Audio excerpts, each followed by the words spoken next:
A magnitude 5 earthquake hit Davao de Oro at around 10 p.m. last night. The FIVOC says the quake may have caused damage in affected areas. The government is set to release fuel subsidies next week for people affected by the oil crisis. But for some transport groups, the subsidy program is just a band-aid solution. Some presidentiables ended the weekday with huge campaign rallies in different areas of the country. One of them drew a crowd of over 70,000 supporters. We'll also find out where some presidential candidates are headed to start this weekend, just 58 days before the election.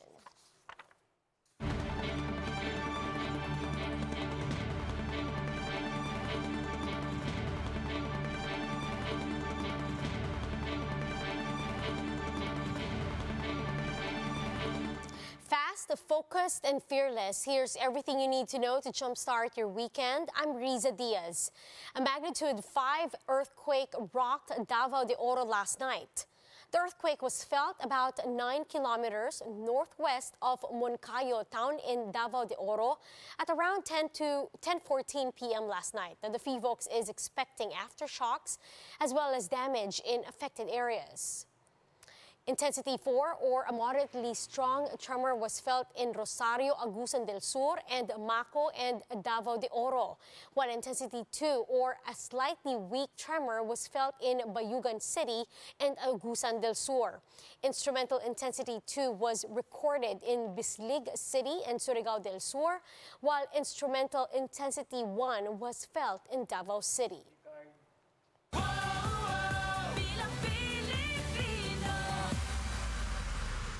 Presidential aspirant and Vice President Leni Robredo drew her biggest crowd yet at the Bacolod City Grand Rally last night.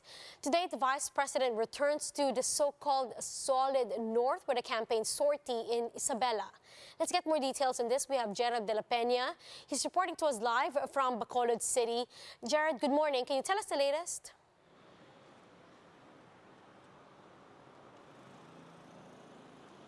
That's right, Riza. Vice President Leni Robredo drew her biggest crowd so far during her grand rally here in Bacolod last night. And this as she laid out plans for the Negros Occidental should she win the presidency. Her grand rally at the Paglaom Sports Complex in Bacolod drew more than 70,000 attendees based on the estimates by the provincial government. This was higher compared to the estimated 47,000 attendees at the grand rally in General Trias, Cavite. Robredo got the support of Negros Occidental Governor Bong Lacson, Cadiz Mayor Salvador Escalante Jr., Sagay City Mayor Thirdy Marañon, and board member Rita Gatuslao. Former Governor Lita Coscolluela served as the provincial coordinator for her campaign. Even former COMELEC Commissioner Rowena Guanzon, who is also a Negrense, expressed her support to Robredo. In her message to the Negrenses, Robredo drew plans like lowering the cost of inputs such as fertilizers, as well as coming up with a sugar industry roadmap to help improve yields and uplift lives of farmers. She also said that should she win, she will push for the plan to turn Negros Island into a province so that the island can have direct access to government support. Robredo also vowed to ensure that the Negros-Guimaras-Panay Bridge will be constructed to facilitate faster transport of goods and services between the three islands. The candidate also promised that renewable energy will be distributed efficiently down to the farthest barrios so that people can live more comfortable lives. Robredo also pointed out that her campaign, which is led by the people themselves, represents true unity. The grand rally in Bacolod ended with a street party where thousands of supporters went out of the sports complex and to the streets, and the supporters lined up the roads to be able to see Robredo and Pangilinan up close in a float adorned with mascara, the festival that originated in the province. Riza, today Robredo will be in Isabela to attend the grand rally organized by her supporters there. Recall that the supporters in Echage, Isabela became the talk of the town after the murals that they drew for Vice President Leni Robredo and Senator Kiko Pangilinan became subject to the COMELEC's Oplan Baklas. Riza. Thank you for that update and stay safe. That's Gerald de la Peña reporting live from Bacolod City. Meanwhile, Ferdinand Marcos Jr. and the UNI team wooed voters in Laguna on Friday. Mobile journalist Julie Baisa joins us with this report.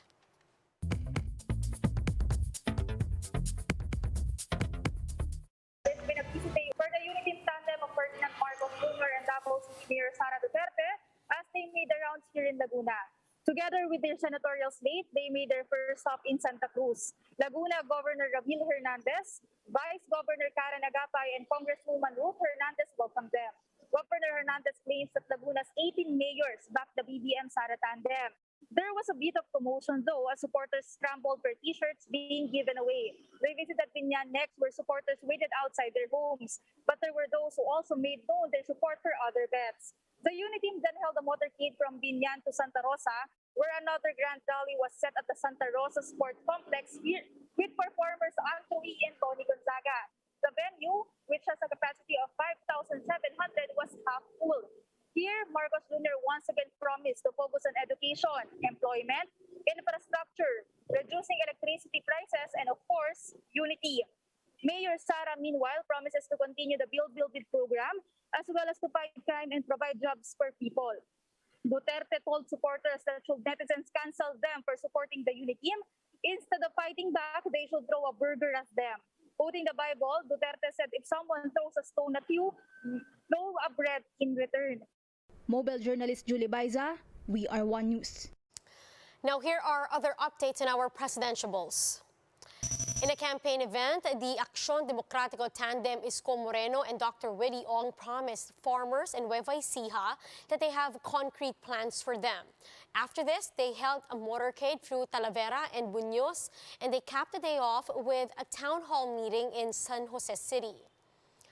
Senator Ping Lacson tells Filon ngayon that he will not back out from the presidential race despite his poor performance in recent surveys. Lacson also tells the youth not to vote corrupt officials into office. Senator Manny Pacquiao, meanwhile, opposes the move of the Finance Department to remove the incentives of BPO companies allowing work-from-home setup. In a statement, Pacquiao highlights that work-from-home setup is actually favorable to the government and that it has little to no effect to the country's micro, small, and medium enterprises. Now, amid a continuing increase in fuel prices, transport groups are calling on the government to offer real solutions. They say fuel subsidies set for release next week will only provide temporary relief. Mon Gualvez has the report. The government is set to distribute 2.5 billion pesos worth of fuel subsidy next week under the Pantawid Pasada program. Each beneficiary will receive at least 6,500 pesos. This is also just the first tranche of payouts, with the second round scheduled next month. The program, meanwhile, has been expanded to cover not just public utility jeepneys, but also taxis, buses, UV Express, TNVS, tricycles, and even delivery riders. Malaking bagay din yan eh. Kumbaga, kung sakaling pwedeng iparehas na lang din sa lahat-lahat, gawing 6.5 na lang din, mas pasalamat po kami. But some of them doubt they will get any subsidy. Tingin mo hindi kayo makakatanggap? Tingin namin hindi eh. Siyempre napunta sa operator yan eh. Hindi nila nakukuha yun, subsidy ng mga driver. Hindi namin masabi kung na kanino, nakukuha lang ng kung sino-sino. Magkano lang ngayon? Yung petrolyo talaga ibaba. Wala pag-asa yan. This is the same sentiment from the Liga ng Transportasyon at Operators. The group called on the government to offer real solutions to the problem. Kailangan ng driver po ay maliwanag, tapyasan yung anong buwis na excise tax o naman, di ba?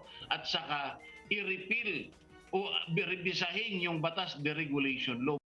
At least 30 transport groups have threatened to hold a strike next week if the government does not hear these demands. Meanwhile, based on the LTFRB's records, some 156,000 of over 377,000 subsidy beneficiaries already have fuel cards. PUV drivers can use the cards to purchase fuel only at participating gasoline stations. The government has also allotted 500 million pesos in petroleum discounts for the agriculture sector. Each beneficiary under the program will receive 3,000 pesos. For News 5, Mon Gualvez, We Are One News.